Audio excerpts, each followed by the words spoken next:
Welcome back, my students. Dr. Oogway here, and today I bring you the video second of the spinal cord playlist. We studied spinal cord under 7 headings. These are those 7 headings: introduction, meningeal covering, enlargement, conus medullaris, and chorda equina. Then we have here the external features, internal structure, and clinical anatomy. First 4 headings we have already studied in the video first of the spinal cord. Now this video second of the spinal cord is going to be about the external feature, internal structure, and clinical anatomy of the spinal cord. So let's begin. So let us begin. Number first, we will start with the external feature. External features of spinal cord. Let's begin with the external features of the spinal cord. The diagram of the spinal cord that we will the representative diagram of the spinal cord will be our figure 3.3 from the BDC book of the Neuroanatomy series. So let's begin. We know spinal cord is a tube-like structure, like this, a cylinder-like structure. If we cut this spinal cord, we get a transverse section of the spinal cord. So let's draw the transverse section of the spinal cord. How do we draw it? We draw it like this. We draw it like this. First we'll draw a line here, then we'll draw a semicircle, clearly. Then we'll draw similarly another semicircle here. So this is the cut section of our spinal cord. Inside it, we have a structure like this, H-shaped structure, clearly. Just like this.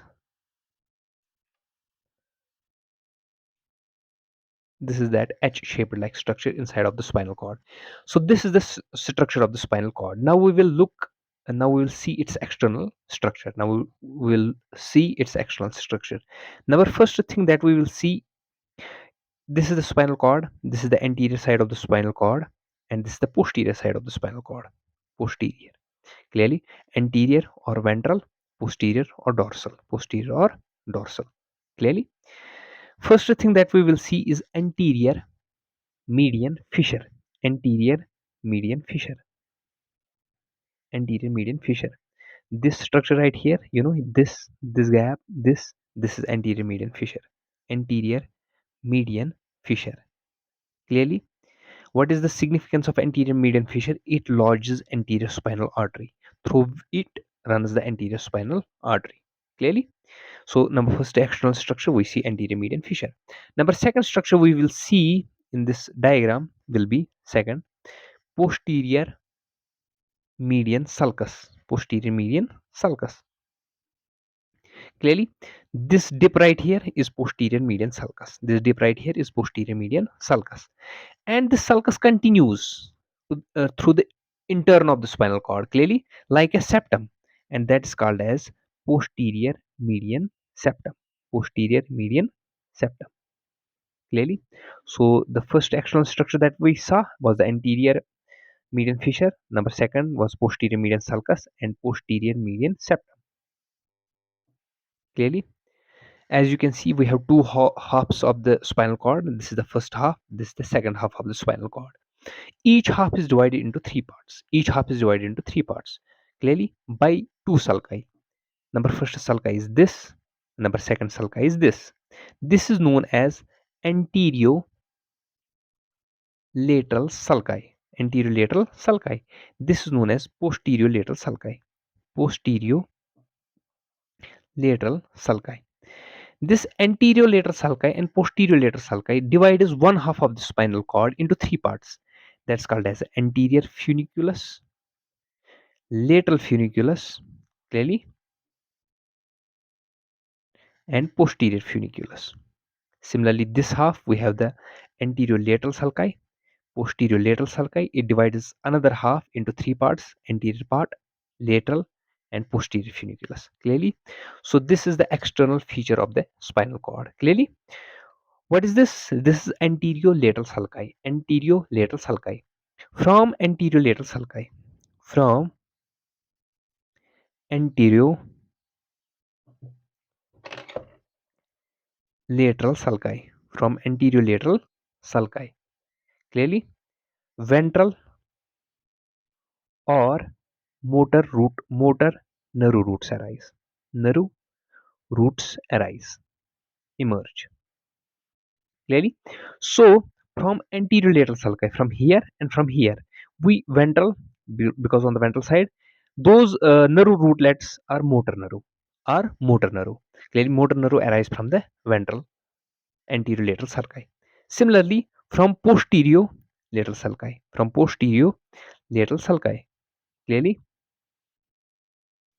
we have or sensory dorsal or sensory. So similarly, from the posterior lateral sulci, from here and from here, dorsal or sensory nerve roots emerge. Clearly, dorsal or sensory nerve enters. Clearly, so this is the external features of the spinal cord. So what did we study in the external feature of the spinal cord? Number first, we have the anterior median fissure. Number second, we have the anterior spinal artery. Number second, we have the posterior median sulcus. That's this posterior median sulcus. Then we have the posterior median septum. That is this, clearly. Then we have here the anterior lateral sulci. Then we have the posterior lateral sulci. It divides into anterior funiculus, lateral funiculus, and posterior funiculus, clearly. And we studied from anterior lateral sulci, that's from here, ventral or motor nerve roots emerge, clearly, motor nerve. And from posterior lateral sulci, that's from here, as well as from here, we have dorsal or sensory nerve enters the spinal cord, clearly. This is the external features of the spinal cord. Now we move on. So here we can see the external features of the spinal cord is clear. Now we move on to the internal structure of spinal cord. Internal structure of spinal cord. Let's draw the spinal cord once again. So this is our spinal cord.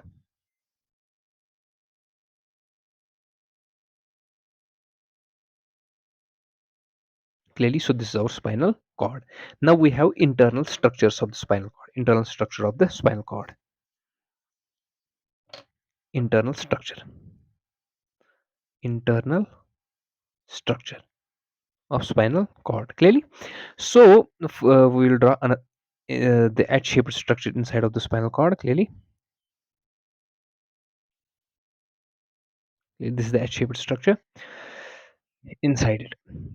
Clearly, so we know this part right here. This part, I will shade the internal H structure. Clearly, the shaded structure is the gray matter. Is the gray matter.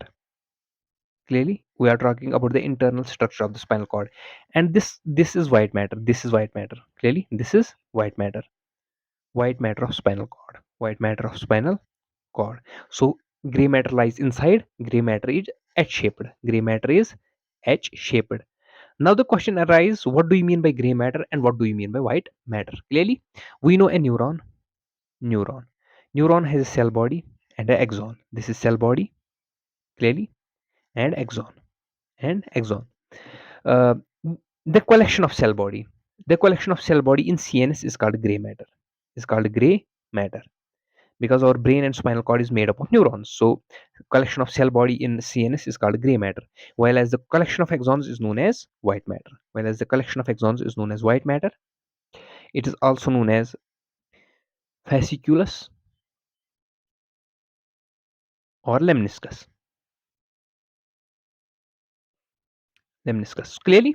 So what we know, CNS is made up of cell body and axons. The collection of cell body in CNS is known as gray matter, while as the collection of axons in CNS is known as CNS or PNS is known as white matter, clearly fasciculus or lemniscus, clearly. So in the spinal cord, outside lies white matter and inside lies gray matter. This gray matter that lies inside is in the form of H, is H-shaped, clearly. Inside the gray matter is a canal. Inside the gray matter is a canal that's called a central canal. So what is this? Central canal of spinal cord. This central canal of spinal cord contains CSF. It contains CSF, cerebrospinal fluid, clearly.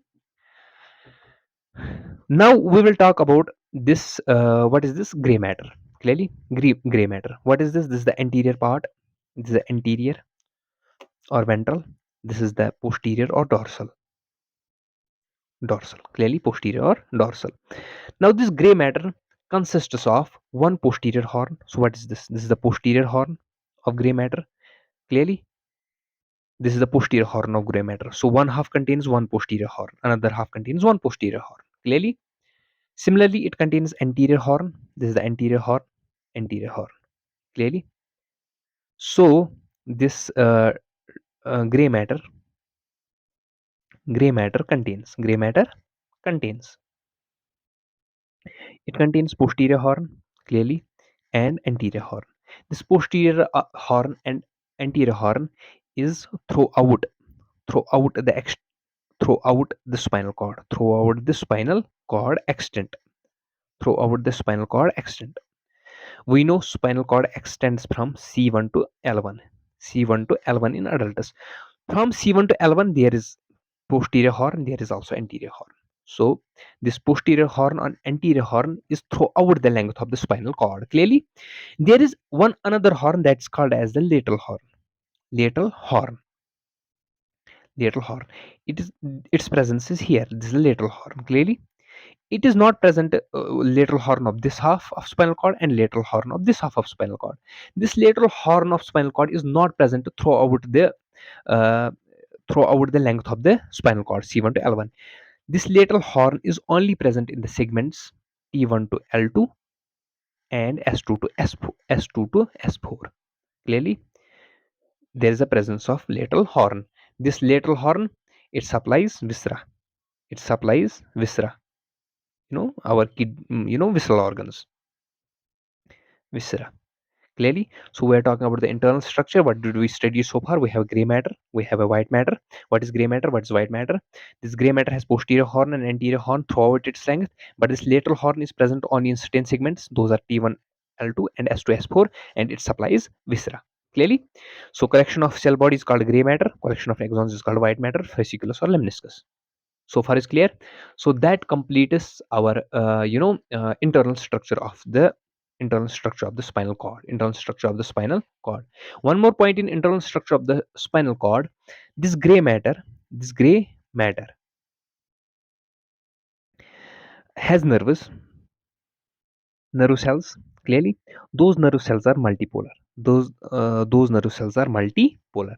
So the nerve cells of gray matter are multipolar. Clearly, and many of them are they can be of type Golgi type 1 or Golgi type 2.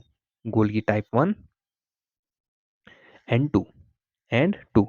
So what did I say? This gray matter, it contains nerve cells. Those nerve cells are multipolar. For example, Golgi type 1 and Golgi type 2. So this is the internal structure of the spinal cord. Now we will move on to the clinical anatomy of the spinal cord. Clinical anatomy of the spinal cord. Now we will move on to the clinical anatomy of the spinal cord. Clinical anatomy. We know this spinal cord, it extends from C1 to L1, cervical 1 to lumbar first, clearly in adults, and C1 to L3 in newborn. L3 in newborn. So as a result, we do lumbar puncture at the level of L4 newborns and at the level of L3 in adults. Lumbar puncture to obtain CSF. Lumbar puncture. So in adults, we do lumbar puncture or spinal tap. We insert a needle in the lumbar cistern to obtain CSF. Clearly, at the level of L3 in adults, because we do not want to damage the spinal cord, which is at the level of L1. Similarly, we do not we do lumbar puncture at the level of L4 in newborns or children, because their spinal cord extends up to the level of L3. We do not want to damage the spinal cord. So this is the number first clinical anatomy point, that is lumbar puncture in adults is done at the level of L3 and lumbar puncture in children is done at the level of L4. Clearly, number second clinical point is conus medullaris syndrome. Conus medullaris syndrome. What is conus medullaris syndrome? It occurs due to the injury of S2 to S4 segments of spinal cord. Clearly, injury injury of whenever there is injury of S2 to S4 segments of spinal cord, we call it conus medullaris syndrome. Clearly, what are the features of conus medullaris syndrome? We have anesthesia of perineum. We have involvement involvement of bladder and bowel. is early, and we have sexual function affected. Sexual function affected. Clearly, what is conus medullary syndrome? It is the injury of the S2 to S4 segments of spinal cord. What are the features of conus medullary syndrome? Anesthesia of perineum. The bladder and the bowel are involved, and they are involved early in the conus medullary syndrome, and sexual functions are affected. Number third, third clinical anatomy point that we'll talk about is Coda equina syndrome. Coda equina syndrome. Coda equina syndrome. Clearly, it occurs whenever there is damage to cauda equina. Damage to cauda equina. Damage to cauda equina. Clearly, what is cauda equina syndrome? It is lower motor neuron type of paralysis. Paralysis. It occurs in lower limbs. It occurs in lower limbs. Clearly. So, what is cauda equina syndrome? It is lower motor neuron type of paralysis. It occurs in lower limbs, and bladder and bowel movement. Bladder and bowel movements are involved, are affected clearly, but their involvement is late. Clearly. So the bladder and bowel involvement is late in cauda equina syndrome, but the bladder and bowel involvement is early in conus medullary syndrome. This is the third, clinical anatomy point in the spinal cord. Number fourth clinical anatomy point will be poliomyelitis. Poliomyelitis. What is poliomyelitis? Poliomyelitis, as it's polio, so we can say it's a viral disease. It's a viral disease. Viral disease.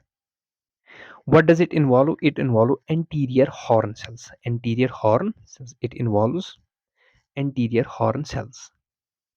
Anterior horn cells. Clearly, it involves anterior horn cells. So what happens in poliomyelitis? Clearly, it is LMN paralysis, lower motor neuron paralysis. Clearly, and it leads to the flaccid paralysis, which is a flaccid paralysis, of affected segments. Clearly. So what is poliomyelitis? It's a viral disease.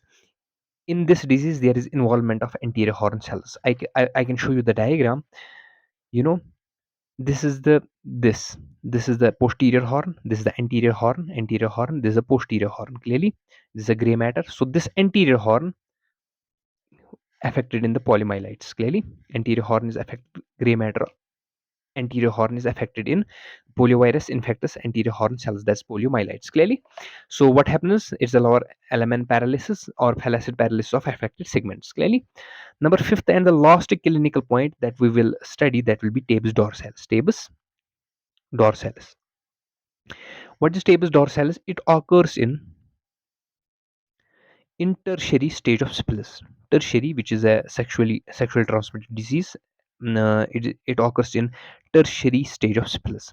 Tertiary stage of syphilis. Syphilis. Clearly. What are the segments of the spinal cord affected? In this disease, there is degeneration. Degeneration. It is a degenerative lesions. Of which segments? Of dorsal nerve root, dorsal nerve root, and posterior white column. Posterior white column.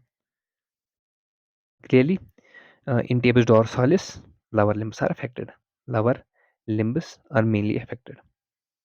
Are mainly affected. So, what is tabes dorsalis? It occurs in the tertiary stage of syphilis. Degenerative lesions of dorsal nerve root and posterior white column. I will show you from the diagram. What is this? This is the dorsal white column. This is the dorsal white column. Clearly, posterior white column. This is anterior white column, lateral white column. And what is this? This is the dorsal nerve root. This is ventral nerve root. This is dorsal nerve root. So dorsal nerve root, and dorsal white column are affected in tabes dorsalis. Clearly, are affected in tabes dorsalis. Clearly. So degenerative lesion of these two, dorsal nerve root and posterior white column, and lower limbs are mainly affected in tabes dorsalis. Clearly. This is the diagram given in the BDC. That is the poliomyelitis of the lower limb, right lower limb. Clearly, poliomyelitis. So we completed here the external structure of the spinal cord, internal structure of the spinal cord, and its clinical anatomy. Thank you very much. All the best.